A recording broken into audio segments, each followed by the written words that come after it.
Welcome to the joy of genealogy. If this is the first time watching my videos, welcome. If you're coming back, welcome. So glad you've decided to join me on this journey through Scripture. This channel is dedicated solely to the study of Scripture, specifically those passages of Scripture that tend to get skipped. I want to take time to focus on those passages that look like a bunch of names, they look like a bunch of places, they look like they don't make much sense.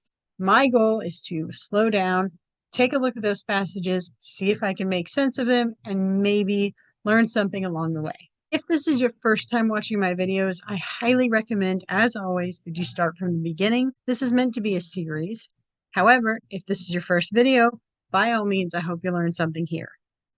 We have been studying the 12 tribes of Israel backwards. I started with Joseph, who is technically not the youngest, but there's so much material on him that I wanted to start with him.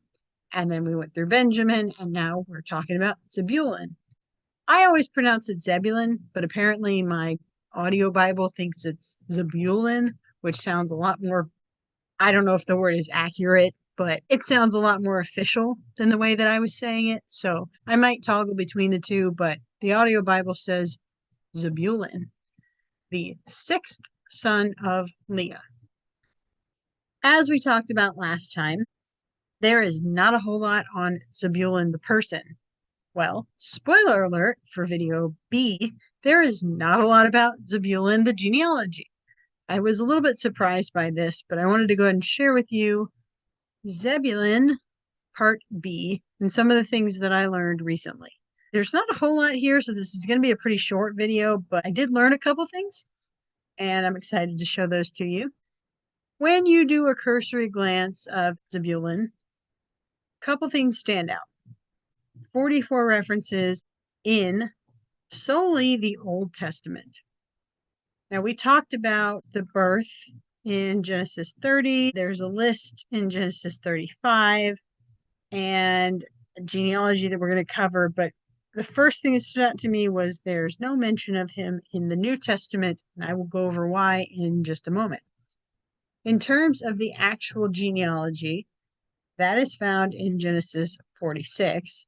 But before I get to that, I did want to note that typically what I do is I will cover the genealogy in Genesis and usually the genealogy in Chronicles. But in this case, those references in Chronicles are not actually genealogies. So there's really only two places where I saw a genealogical line for Zebulun, and that is Genesis 46, verse 14.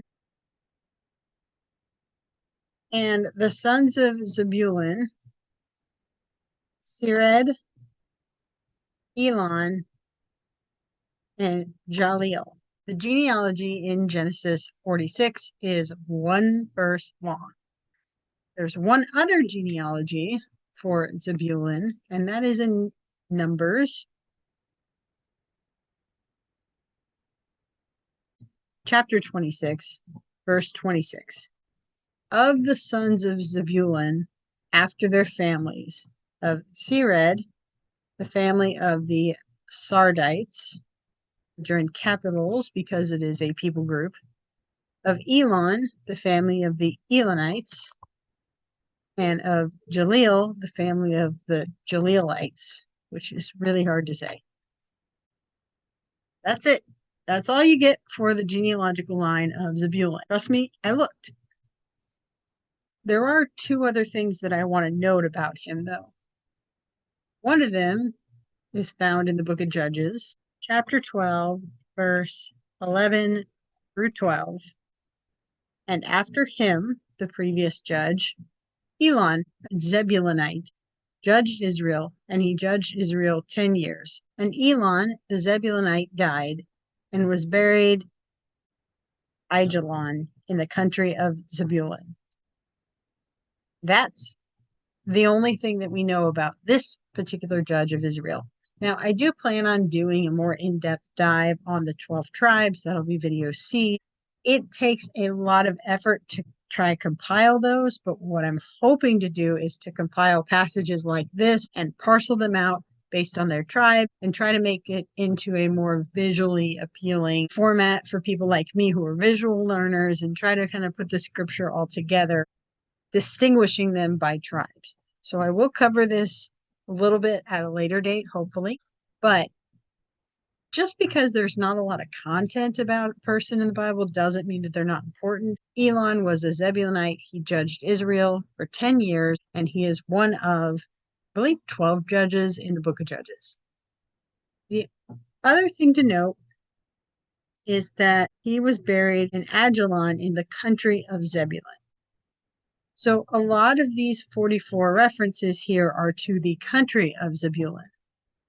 And as I noted earlier, he's not really mentioned in the New Testament, but that is because in the New Testament, he's not listed as Zebulun, he's listed as Zabulon.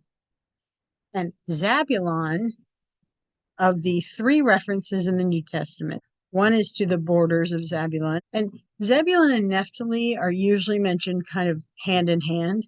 You'll see that Benjamin and Judah are mentioned hand in hand, and Zebulun and Naphtali are mentioned hand in hand. I think there's 1 or 2 more that are kind of paired together, but this one in particular, usually when you see Zebulun, you see Naphtali. So here's the borders, the land, and this is the only other mention in the New Testament to the tribe of Zebulun, which is in Revelation 7, verse 8. Revelation 7, I will mention when I go to my Part C video, but that's really just a list of all the 12 tribes themselves. Of the tribe of Zebulun were sealed 12,000.